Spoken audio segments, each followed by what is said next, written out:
received a message from a younger individual and they wanted me to do another example on how to pay off your credit card without paying any interest. But they wanted me to use smaller numbers so it can kind of be tailored more towards their situation. So I figured, might as well do another example, right? So if you haven't seen the previous video, I'm gonna do a brief rundown on how to do the velocity banking strategy when it comes to paying down your credit card. So the concept is to use your credit card like a checking account. So you would do this by putting your income onto your credit card, thus paying your statement balance off and avoiding interest for that month.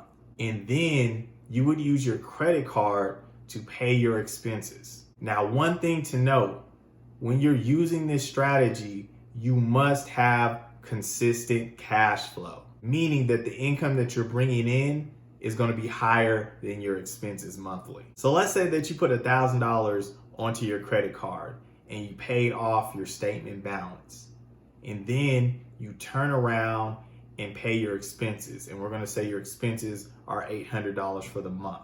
That means that you have $200 of cash flow, and that $200 is steadily paying down and off your credit card every single month while you avoid interest. Now I know that explanation may have sound complicated, but you already know I got the whiteboard in the back, so we're gonna get down to business. Let's go. So you know, on the whiteboard, we get straight down to business here. So let's look at this other example that we have here.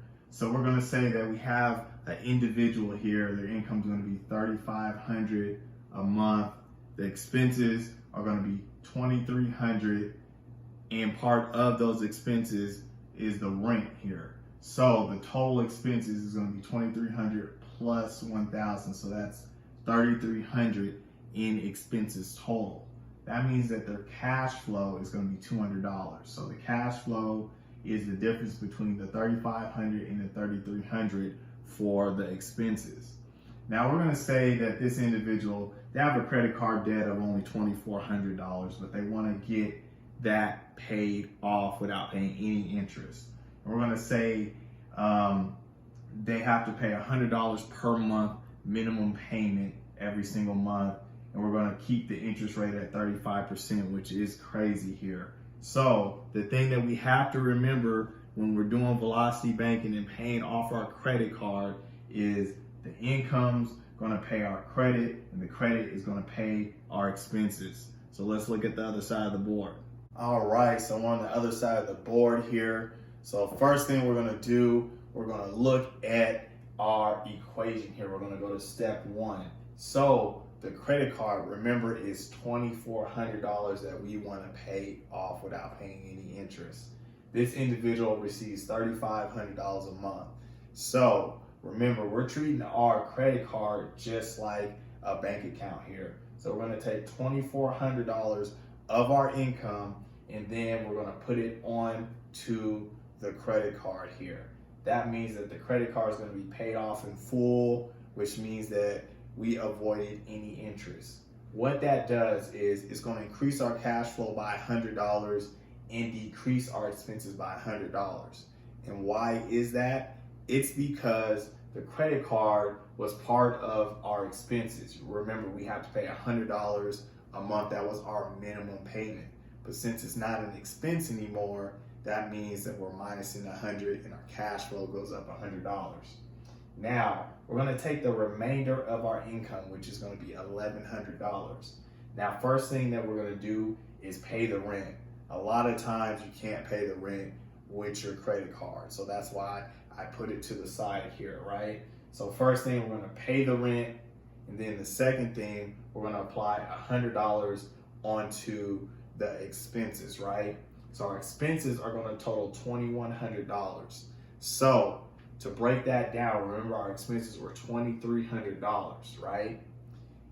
Then we paid off our credit card, which minuses $100 for expenses because that was part of our expenses. And then we put another $100 from our $1,100 onto the expenses. So now we're left with $2,100 of expenses. Now, how are we gonna pay for that? Remember, income paid our credit, credit card, and our credit's going to pay our expenses, the remainder of our expenses, right? So the credit card is $2,400. Now our expenses they're supposed to be $2,100. I don't have it on here, but this is supposed to be $2,100. Let's put that on here right now. So yeah, $2,100, right? So if our expenses are $2,100 and the credit card is $2,400, we're going to use $2,100 off of our credit card, which is going to leave us with $300 left on our credit card. So let's look at how it mapped out for the end of January here. So our debt on our credit card is $2,100, and we paid off $300, which is pretty much our new cash flow. And again, we have avoided any interest, so the interest charge is $0. All right, now we're in the month of February. So the first thing we need to do is see what ended off in January. So our debt was $2,100 that we had on it.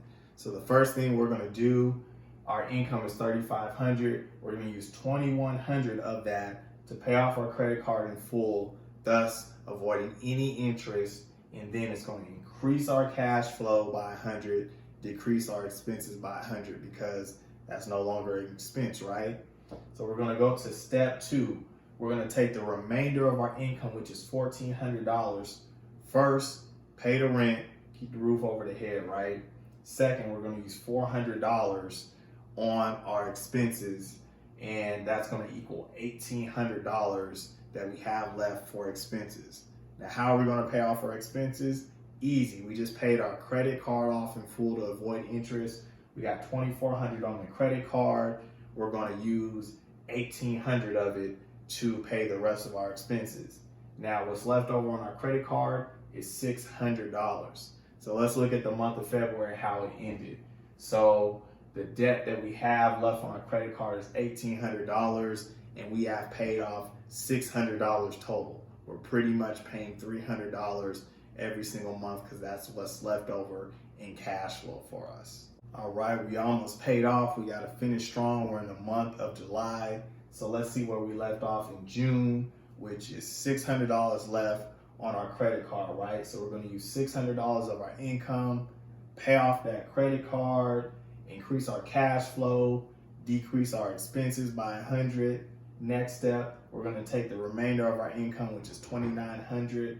First, pay the rent, keep the roof over our head, which is going to be $1,000. And then we're going to use $1,900 of our expenses of our income, and we're going to pay majority of our expenses off. So our expenses that's left is $300. So we already know how we're going to pay that off.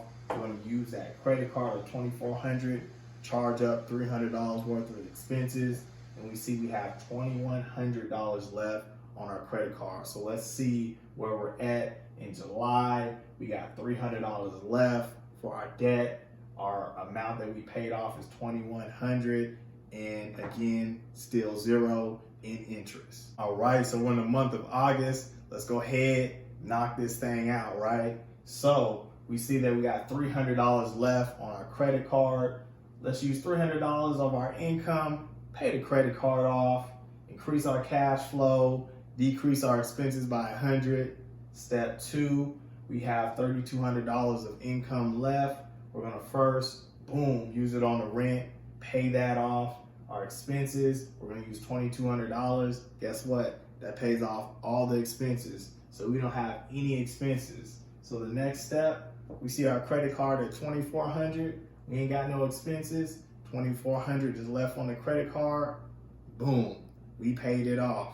So hopefully this was helpful for the individual that requested it, maybe even helpful for individuals that may not have a high income, or they don't really have that much credit card debt, but they just wanted to use this velocity banking strategy to kill any type of credit card debt that they had. Again, if you like this video, go ahead, hit that like button, hit the subscribe button, leave a comment. This does help me reach a higher audience base. And like always, you guys have a good weekend. Peace out.